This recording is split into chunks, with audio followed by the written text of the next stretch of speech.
So I want to go back to, you were talking about when you were young, 7 years old, 3-month trip. But again, you and your family take these micro trips, day of surgery, and be like, oh, how was yesterday? And you're like, oh, I drove up here and had That's dinner right. at this nice place, took a boat on the river. And I'm like, how are you managing your time? How are you doing this? Yeah. So it's one of those things that, like, for me, my life is one where weekends are pretty much that I come home, usually on a Friday, and I'll ask my wife, because she's kind of the social planner. I mean, I'm doing my stuff out of time, and then the expectation is there that every night there's going to be some type of engagement that we're going to be doing something. We're going to be going to someone's house.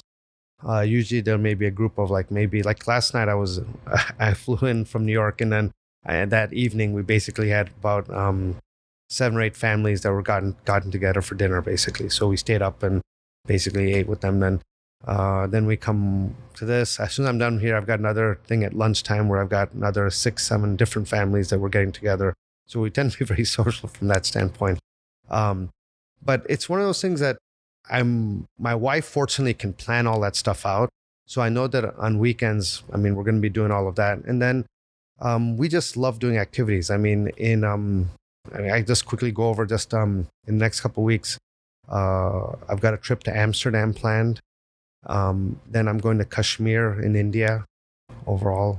This year's actually, I think we're making up for COVID, because for 2 years we were pretty well shut down and couldn't do stuff like that. And normally I'm typically used to doing a couple of international trips a year. But this year, besides my daughter getting married back in January, December, then we took a trip to Croatia, and then we've got Amsterdam, Kashmir. I've got Croatia. Again, I've got small trips in the US. Like I've got a trip to Newport, Rhode Island that we're working on, Acadia National Park. And then I'll be doing another trip to potentially at the end of the year to Indonesia, maybe India. So, yeah. A true world traveler.